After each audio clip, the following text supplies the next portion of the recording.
Hi, it's Robin Waite here, and I'm talking to Derek Champagne about my new book, Take Your Shot, and the 3 things that business owners aren't doing in order to achieve success. Welcome to the Business Leadership Series, where we engage with leaders who are making an impact on their worlds and who want to share their knowledge and experience for your personal and professional growth. The following interview is designed to inspire you to become the best leader you can be. Your host, Derek Champagne, is the founder and CEO of The Artist Evolution, a full-service agency building successful brands, marketing tools, and campaigns, and also the author of the best-selling book, Don't Buy a Duck. And now, let's begin today's Leadership Series interview. Welcome to the Business Leadership Series, where our goal is to inspire you to become the best leader that you can be. We've got Robin Waite with us today. He's the fearless business coach. Robin is a husband and father to 2 young girls with a passion to help business owners set fearless goals and achieve great success. A business coach, regular speaker at various business events, best-selling author of 2 books, including this recent popular release, Take Your Shot. He has decades of business leadership experience that he puts to work coaching clients to reach their goals. Robin, thanks for being with us today. It's a pleasure. It's lovely to be a guest. Hey, we'd like to start at the beginning. So give me some highlights of from your childhood or from your career. Just what are some things that stand out?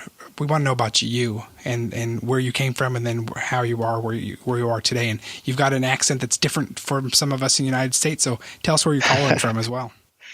So I'm obviously from the UK, based in a place called the Cotswolds in Gloucestershire, which is kind of southwest of the UK.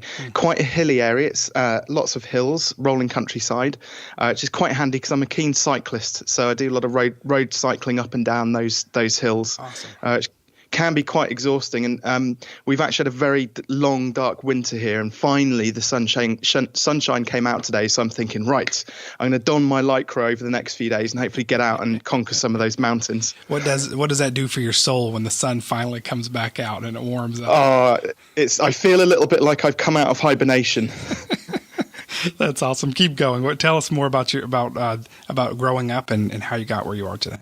Yeah, so I mean, I've always lived in this area, this part of the world, and it's my family actually started sort of near London, my mum and dad, and they moved out here basically because they were both into sort of horses and the equestrian kind of background, and yeah, they wanted me and my brother to be brought up in countryside. So I've been brought up here. I've been to school in the local area. I've never moved away. Bar about sort of 20 miles away to go to my local university. I suppose it sounds like I've led a very sheltered life, but I suppose growing up though, I've always been kind of fairly determined. So I suppose my parents didn't really have much money, and from quite an early age, I knew that I wanted to run my own businesses and kind of sort of forge my own destiny, shape my future. So I actually had a paper round at I think I started at 13, and I did that for 4 years. Literally solid 4 years, didn't take a morning off. It was 6 days a week, up at 5 o'clock in the morning, come rain, hail or snow and ice that we used to get out on my bike. And I suppose I learnt my work ethic. My dad used to be a policeman, so he was kind of like, it's a very disciplined career. He told me not to do it because my grandfather was a policeman. He was a policeman. I thought, I could be a policeman. He said, no, it's completely changed now. It's much more dangerous. Don't do it. And you're smarter than that. So follow this dream to set up a business. You'll be much safer. So I heeded his advice. And then I suppose the first real sort of foray into entrepreneurship for me was because I've always had jobs, and up until about 22 I always had jobs, and then I sort of thought, well, actually I want to step out of that and start actually building my own business now. And I bought and sold laptops. This is before I suppose the technology bubble really burst, and I was selling high-end laptops sort of about sort of $3,000 to $4,000, £2,500 ish at the time. So they were quite high-end, but they were what we call grade 2 listed. So there was a huge marketplace, and I made about £40,000 in the space of 9 months, which is a sort of 22-year-old that's pretty cool. And this was cash, all declared by the way, so I was paying tax on it, but. At the end of the 9 months, all of a sudden the bubble burst. So the price of these laptops, and people started doing what I was doing because I was selling them through eBay. And The price dropped to a third of what it was before, and there was no profit margin. But I was sat on the end of my bed with about 40 grand in cash, working out what my next move was going to be. And so I did what every sensible 22-year-old does with that amount of money. I bought 2 cars and booked a holiday to Florida, and which was lovely, by the way. It's one of my fondest memories, actually, going to Florida, because we stayed with a load of race trackers, like horse racing trainers. Oh, wow. And for a week, it was just party central. It was brilliant. We were drinking something called Kettle One and Cranberry. Is that vodka and cranberry? Sounds familiar. It's delicious, absolutely delicious. You can tell I got fond memories of that. But yeah, whilst I was out there, one of the guys who I'd worked with at a previous job when I was a systems analyst, he said, he phoned me up and he said, Rob, I've registered this domain name. He said, you've been doing IT and computery stuff. Somebody's asked me to build a website. So why don't we set up this business building websites, basically? And I said, oh, that sounds pretty cool. Yeah, let's go for it. So this was in 2004. And we managed to build this business into, again, it was a modest business. We weren't taking over the world of websites, but we had about a £250,000 a year turnover, 4 or 5 members of staff, sort of our best. But we were kind of coasting with it. I had a great drive and determination to push it forward and grow this thing and turn it into this a bigger business. But my business partner, awesome guy, we've been best friends for what are we in 2018? It's 18 years now. We met in 2000.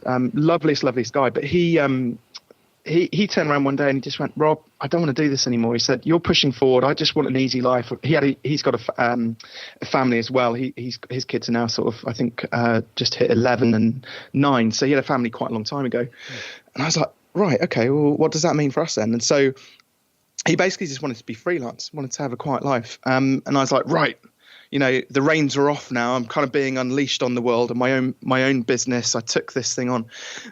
But everything changed for me when my girls arrived. So I'd say that probably for quite a long period of time, I just bobbed along and coasted, and it was an easy life. I mean, I did work hard. I did up a 250-year-old cottage as well, sort of refurbished it and created it as my first house. And that took me 4 years whilst I was building this business. But yeah, so Poppy's now 4. So she came along, and I realised I wanted to start changing the business, people's perceptions in that industry. So I wrote my first book, Online Business Startup, and that all of a sudden just catapulted me into, I was getting invited to do speaking. I was getting requests to do mentoring and like days worth of consultations, which consulting work, which was sort of 4 times the rate that I was getting through building websites. And I thought, this is pretty cool. So started to move in that sort of a direction. And actually the real shift came 2 years ago. So both my daughters arrived via planned cesarean because Poppy, our first one, was breech. And about 3 weeks before Sophie's due date, I had a bit of a sort of mental breakdown. And I'd mentioned cycling earlier on, actually, as I was out on my bike with my cycling buddies with the club, and we'd just gone down the local, there's a categorized climb, it's the only one in the area, and we'd been up it and we were coming back down it, and it's the first time I broke 50 miles an hour on a push bike, so about 80 kilometers an hour, so it's pretty quick. Wow.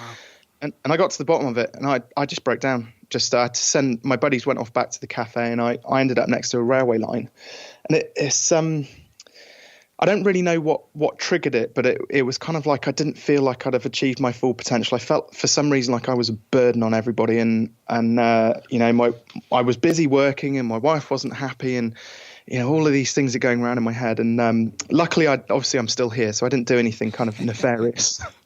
But I had a moment just to contemplate things, and I thought, you know what? No, I can't just wallow in this, and whether I can find an answer or not, I've got to change something. I've got to do something different. And I remember going back to my wife and saying, Charlotte, something I wanted to talk to you about. I don't want to build websites anymore. I want to build businesses. And she was right, okay. And it's like, go on, explain. And I said, well, I've had problems with this industry for a long time, and the business has just been coasting. And I think I can do more things for businesses. And so I went through. I walked back into my office. So this all happened within the space of like literally 48 hours. Walked back into my office, a team of 4 people. And I said, guys, I'm off on paternity leave in 3 weeks' time. Well, when I go off, you're all out of a job because I want to do something different. And actually, do you know what? They were so understanding. They were just like, yeah, totally get it, totally understand. We know that you've been wanting to do more stuff and this, that, and the other. If there's any way we can help you. Absolutely blown away by their reaction, bearing in mind I just made them all redundant. Right. And yeah, that was kind of the turning point. And that's when I thought, do you know what? My life coach helped me kind of fathom what it was. And we kind of came, drew down to it being, right, you're going to be a business coach, because there was a lot of stuff that I was doing in my workshops that was quite innovative in terms of like helping time for money type service businesses to productize what they were doing. And I'd done it for my business, but I knew that, and that was the one thing that I wanted to help business owners do, was to essentially like realize their real true potential and true value. So let me ask you, and thank you for sharing that. That's I can relate to a couple things that you shared, several things. One, I can relate to being young and flipping something, having some money, and going and taking a vacation with it. Yeah. I can relate to that. Maybe not money well spent, but I look back on it fondly and made some great memories. Oh, yeah. So I get that one. The second one is I can relate to having that breakdown in that moment. I had one in my life that catapulted the business I'm in as well, that I share often. And so I can relate to that. Let me ask you this, though.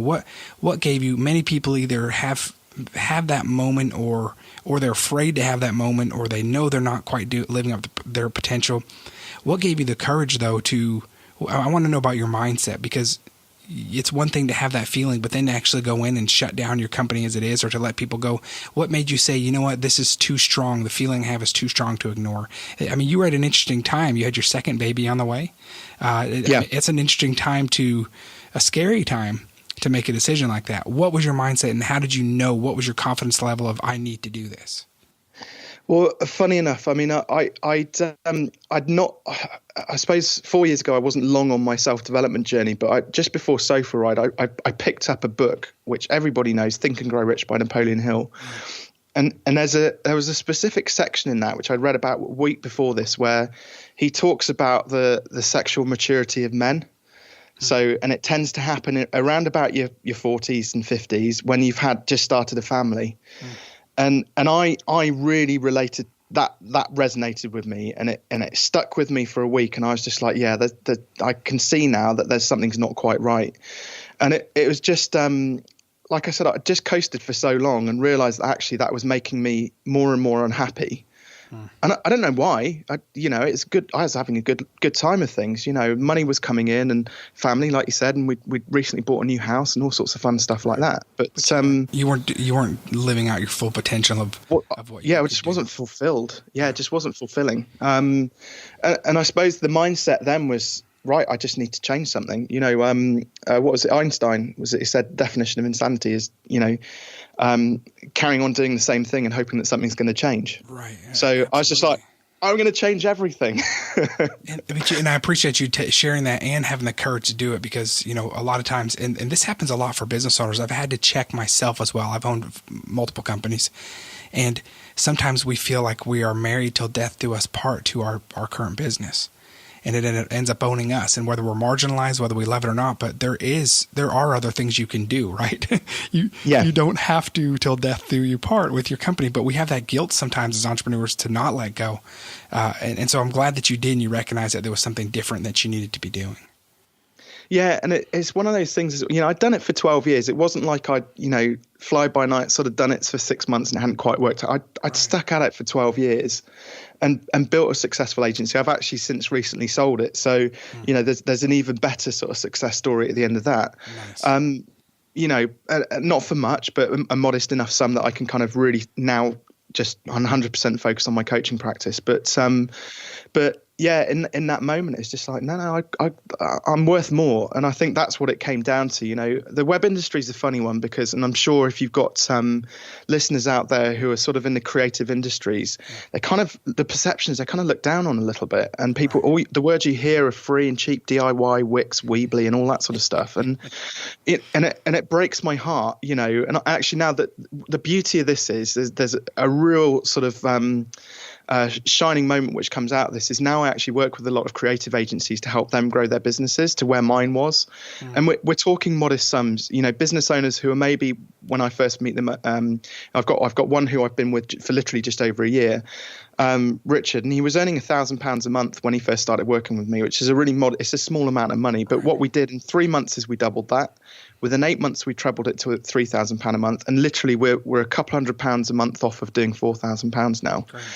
And so he's similar to me. He's got a couple of young kids. He's got a partner as well. That they're living in rented accommodation, but now they've got enough income to save for a deposit on a house.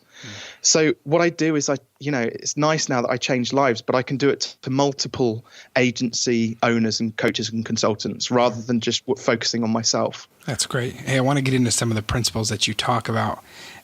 First of all, you've helped over 1,000 businesses, over 1,000 business owners on subjects from marketing to product architecture, pricing, websites, and more. So it's not like you've only worked with a few companies. You've got quite a track record.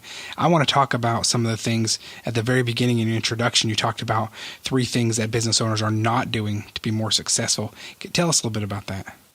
Yeah. So again, there's nothing new in this. It it comes from a similar sort of train of thought to Napoleon Hill's books. But the 3 things that I feel constitutes sort of success are goal setting, level of desire that you've got to achieve those goals, and then not just the right activities, but the volume of activity which you're doing within your business. And what I noticed is that if it's like a golden triangle, you have to have all 3 things at play.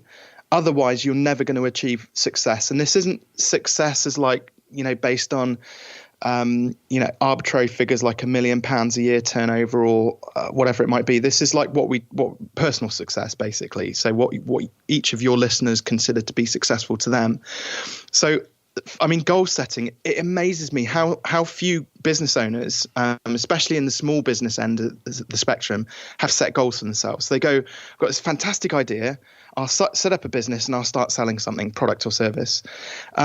And away they go, and they get into this cycle of just kind of chasing the sales like one by one by one by one, with no real sense of purpose or direction. And they keep themselves busy by doing. There's this other theory I've got, and you probably have to ask me about this a bit later. It's called the magical marketing mystery machine.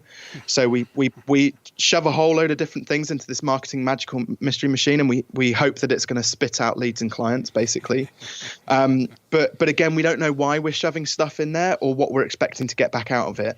And actually, the magical marketing mystery machine sits inside us. Basically, it's not a real thing. It's actually it's what sits up in our head and our mindset. But it's probably a conversation for another day. I've got a whole theory that sits behind that. And it's a mouthful as well to say. But so we don't have goals. So we're busy chasing a tail one by one with the clients. And actually, when I point out to my clients, when I get to sort of start to work with them, and a goal can be set over any defined period of time. But when you say, okay, you've got some money coming in, but how much money do you want to earn? Well, I don't know. Well, you need to know, because what do you want to do with your life? Well, we've got a mortgage to pay, we want to get a new car, we want to get a new house. Okay, there's some practical stuff. How much is that going to cost? Okay, well, so in order to get that, you need to be earning £100,000 a year. Oh, right. Well, I suppose I do. It's these sorts of conversations that we have. But you need to know what happens at the end in order to be able to reverse engineer it and work out then what activities you've got to do in order to achieve that goal.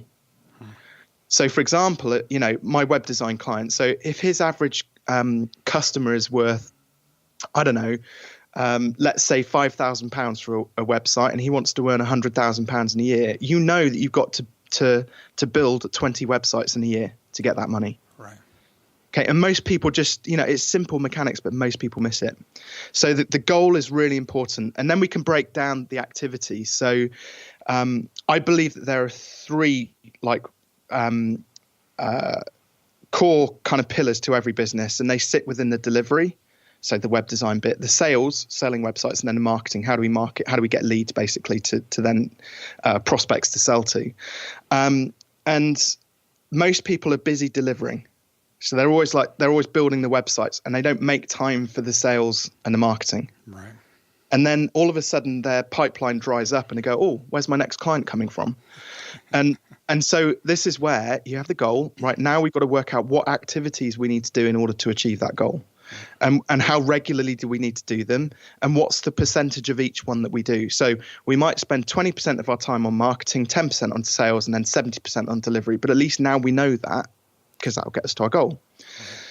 And then finally, the third one, and I'll stop rattling on in a second, is the desire. So business is actually really quite difficult at the moment.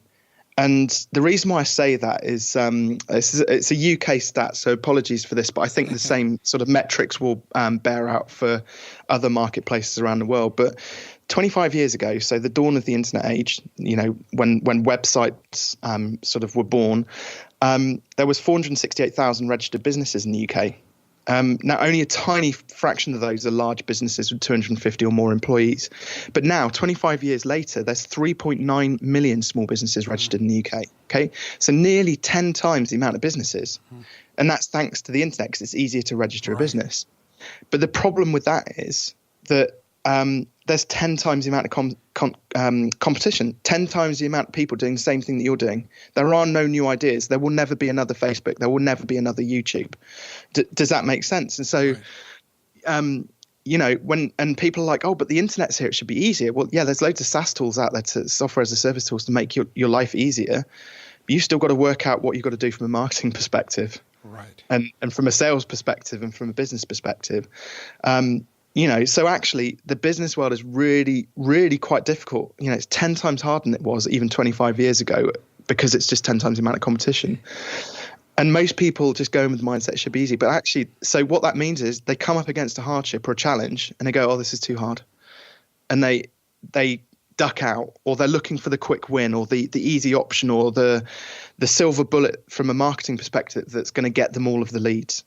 And the reality is business is really difficult. And so when you get faced with these challenges, you've got to have a really strong desire to succeed and achieve your goals, and to keep doing all of the activities, even though it might not be yielding the results, because business, will kick you whilst you're on the floor. Right. When you're having a tough month and you're not getting the leads, somebody will cancel on you as well, just to kind of really, stick the boot in. and it will happen. They call it Murphy's Law. But in my book, Don't Buy a Duck, I talk about the three types of marketers. And there's the one that puts their head in the sand because they're scared of what's going on, so they just don't participate. That doesn't work. There's the outspender who is not knowledgeable, but they just go ahead and spend anyway, trying to see what sticks. And then there's the one that understands the strategy and takes the time to be a smart marketer. And there's one of those three. And so we've seen, like you often, doing over 1,000 consults with different businesses, are those common types of marketers. And you're right. I will say it is easier than ever to start a business because of the internet. But you also, there's so much to know. So many people are starting businesses now, but then they also have to be the sales and marketing and the HR and understand the business infrastructure and look at the vision and the goals. So they go from, I want to make websites, or I want to have candles, I want to sell candles, to realizing, that I've also got to know how to do all these other things. And you have to, and you've got to have that balance. Absolutely. What's interesting now is you talk about those three different sort of stereotypes of the marketers. I think in order to get to number 3, you have to have gone through 1 and 2 as well. Yep, that's right. And learn from other knuckleheads like myself, and maybe or two, where we've touched fire and been burned, and we're able to share knowledge. So I think the coaching like you're doing is great because you can help people avoid some of the pitfalls. Yeah, absolutely, 100%. And it's funny when I meet a lot of people who are. And it really, it's like sticking a dagger through my heart when they say things like this, but it's like, I'm not very good at numbers, so I don't bother doing the books, or I'm not very good at marketing. So, I was hoping that I could give you loads of money and you'd do it for me. Or I'm not very good at sales. It's kind of like, no, you do realize you're running a business, you're on your own. You've got to do all of these things. There are people that can help you along that journey, but you have to take ownership of these things and do all of them. Yeah, I not agree. well. Yeah. Not well, because, there'll be an accountant out there who can help you with the numbers, but you've got to understand the basics of the numbers in your business to know whether it's working or not. Right. Yeah, that's great advice. Hey, talk to me about simplicity. We've got a few more minutes. Talk to me about how simplicity in business is important and how it can set someone apart. So again, this comes back to I think again in this day and age, because there are so many different things that we can do, especially from a marketing perspective. And I talked about it briefly earlier on, the magical marketing mystery machine. And so into this machine, everybody is like stuffing all of the different ideas that people have got around marketing. So Facebook ads goes into the machine, books goes into the machine, podcast goes into the machine, videos go in there, SEO, local SEO, Google My Business. You're stuffing the machine full of all this stuff. And actually, if take the analogy of there's a Dr. Chatterjee in the UK who talks about healthy food, and he says you should never eat anything that has more than 5 ingredients in it.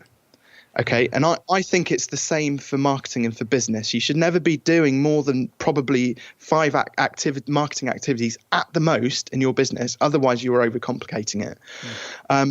So actually we need to take more stuff back out of this magical marketing mystery machine, or just work out the 2, 3, 5 things that really work for our business. So, it's no coincidence that we're talking and I'm a guest on a podcast. Well, hey, presto, podcast interviews for me is one of my 3 things in my marketing mix that works for me. So alongside that is my book. That helps to spread the word and educate people about what I do, and offer value up front. And then the final thing is speaking engagements. I know that if I consistently do those 3 things, sort of day in, day out, week in, week out, there'll be buzz and I will get leads and clients. But it's taken me, like you said, I've had to work with thousands of business owners over the last 17 years and run several businesses in order to get that level of clarity. Right.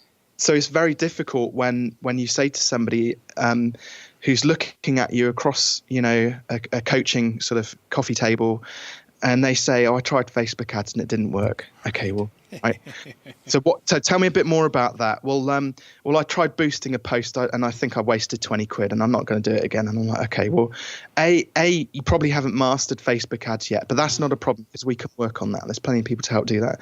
Second thing is, when did you do it? And they're like, "Oh, I did it over the weekend." Right. Are your clients online at the weekend? No. Okay. So that's the second problem. Third thing is, how about you try it again at a couple of different points and maybe split test and just, gather a bit of information and definitely find out whether it works or not. And then it comes down to like the, what I call the marketing mindset. And this is rife. So, Derek, I'm going to ask you a couple of questions if that's okay. Please. So bear with me. So Derek, take your kind of average client. I know no client's average, but you know what I mean. Take your average client. How much would they spend with you over a 12-month period? $100,000. $100,000. Okay. So Derek, I imagine we're sat across the table together sharing a pint, and I say to you a pint of beer. So I say, Derek, I didn't drive here today in a car. I actually drove here in a minibus, right? Out in my minibus, I've got 10 of your perfect clients worth $100,000 each. They've all got a black duffel bag full of cash, and I'm going to walk out to my minibus and bring them all back in here with their black duffel bags full of cash, which is probably slightly nefarious because that's a lot of cash. But Derek, how much are you going to pay me? So they're going to dump this cash on the table. You're going to take your bit. You're going to give me some. How much are you going to give me? That's a great question. Well, we have a maximum of 15% out, so that's our cap. 15% is exactly what I normally ask. A lot of people always go for 10%. I'm like, "Boy, that's a bit stingy, But we can talk about that. That's we can negotiate. That's the cap. Yeah. Yes, so I gave you my best. Yeah, I always ask for 15% for those businesses. But the reality is, you would probably, if you knew that you had those 10 clients, I bet you'd probably actually even be willing to pay a little bit more, wouldn't you? Yes. Yeah. But because you know that they're out there in my minibus, it's guaranteed. But the reality is with marketing, and I think you used the word throwing stuff at the wall earlier on, we don't have that benefit with marketing. And so everybody kind of, they close their wallets and they hold back a bit and they're a bit more reserved about it. But I actually believe every business should be spending 15% of their turnover on marketing to keep filling up the bucket with leads and things like that. And actually, it's amazing how many business owners look at me and go, "Gosh, that's a lot of money." Right. But that's what it's all about. Marketing should take up 10 to 15% of or 15 to 20% of our time. 15% of our turnover should go into a marketing and advertising budget in this day and age if we want to get ahead. Yeah. It'll change depending on the different businesses. Right. But people are scared of spending that amount of money.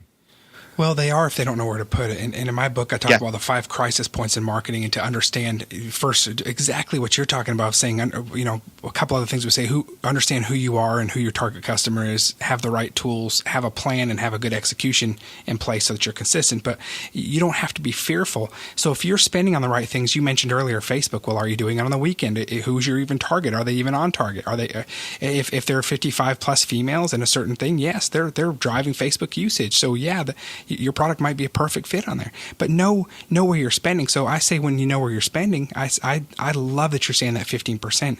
I have a graph that we've built that says 3% is very conservative of top line. And then when you understand how to be a savvy and risky marketer, spend 12 to 15%. Yeah, once you 100%. understand the principles of marketing and understand those basics, then it's okay to do. Don't do it today, though, if you don't know anything. You mentioned 2 or 3 things in a marketing mix. You know your marketing mix, and you know what works for you. Now, it took some trial and error that for all of us, but then, yes, confidently spend, because you have to have that driving. I see the biggest mistake I see, and it happens often, is where I see a business that is doing well, and their technology, or because they're first to market, or whatever it might be, because they've built a great widget, is they think they don't need sales and marketing for a while until they do, and then things are drying up, and then they're in panic mode. I don't like to work with clients at that point. I want to work with them when they're still growing and they're doing well, and we go, let's build this machine together now while you're doing well, right? And not wait until we're in emergency and crisis mode. Double down all the time. Double down. Yeah. And I go back to what I was started off with saying around the goals and the activities. If you've got that if you need 20 clients a year, so Google wrote that. There's a book out called 0 Moments of Truth. It was originally a white paper. I actually think it's a little bit boring, but I probably hope nobody from Google's listening. But luckily I can distill it down as 3 magical numbers. So 70, 10, 2. So for every 2 clients you want to get on board, you've got to sit 10 consultations, and you've got to call 70 people or have a conversation with 70 people. So if you know you've got to get 20 clients, well, you've got to sit 100 consultations throughout the year. So that's 2 a week. And you've got to have 700 odd sort of warmish leads or cold leads or whatever coming through in the top of the funnel. So you can then take that 15% that you've set aside for marketing and work out the most cost-effective way of getting those 700 leads in the top end of the funnel. And that's not, people look at me like, oh my God, I've just revealed like the biggest secret ever, in small business. But actually, the reality is, it is that simple, because then you can start to take your, however much, say $15,000 worth of marketing budget and say, okay, so we'll divide that by 700. So that's roughly $20 to $30 ish per lead. Where can I spend $20 to $30 or less to get each lead? Right. Yeah. Yeah. That's a great formula. And I've probably just messed up with a load of those people who I mentioned who don't like numbers. Sorry. You have to know numbers if you're going to have a business. There's no way around it.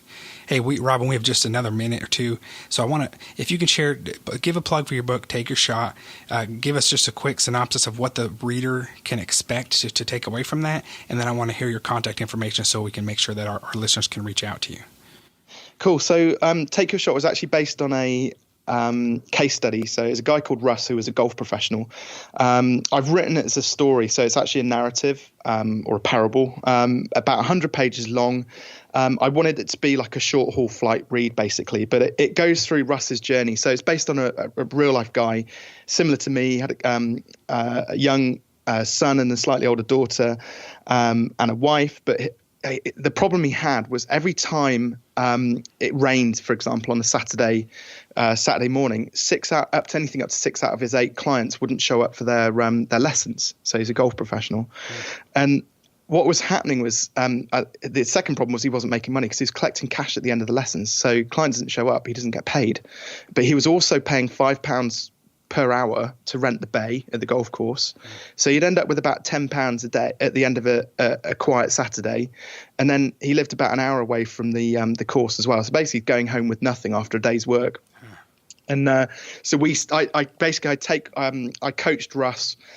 We worked out what his products were going to be. We worked out a contract that would ensure that his clients turned up for all 8-week lessons of each one of his courses, that they practiced in between. There was a guaranteed outcome. And we ultimately ended up trebling the amount of money he was charging on a per lesson basis as a result of that. By about page 74, though, word of warning, I do start to use artistic license. So I move. And by that, I mean, I move into then some of the goals which he had, which were he wanted to set up an academy for other golf professionals so that he could teach them on how to improve their businesses. He wanted to go around like touring and doing speaking gigs and things like that, because he had quite an emotional journey before he sort of set about setting himself up as a golf pro. So essentially it's like coaching a box. It's about an hour and a half to read. And I think it's a really good book. I've got it on Amazon UK. I've got about 216 reviews now, 4 and 5-star reviews. Wow. In 6 months. That's awesome, Robin. I look forward to reading that. That sounds like an awesome case study, and I know there's going to be so many lessons that I can take away from it that our listeners can. Hey, where do we find your book, and how do we reach out to you if we want to learn more about you? So the book's on Amazon, so it's on Audible as well. So you can listen to it, you can read it on Kindle or paperback. And then in terms of getting hold of me, so my website is robinwaite.com, and then all of my social handles are / Robin M Waite. So across YouTube, LinkedIn, Twitter, etc., etc. Awesome. I'm gonna be ordering that. Oh, and I was going to say, I've got an offer as well for your guys. I've got a couple of e-learning programs, and if anybody's interested and wants to grab the e-learning programs, I'm giving them to your listeners for free. Oh, wow. So one is my Fearless Business Coaching program. So that if people want to get hold of that, then go to robinwaite.com /leadership. That's very generous of you. Thank you so much, Robin. Robin Waite, that's WAITE.com. /leadership. Look for Take Your Shot on Amazon, and then robinwaite.com. Robin, thank you again for being our guest. Love talking to you. Love your enthusiasm and your knowledge, and I look forward to reading your book and then watching and seeing the next great things that you're doing. Awesome. Thank you very much for having me. It's been an absolute pleasure. Thank you. You've been listening to the Business Leadership Series, where we engage with leaders who are making an impact on their worlds and who want to share their knowledge and experience for your personal and professional growth. This interview was designed to inspire you to become the best leader you can be.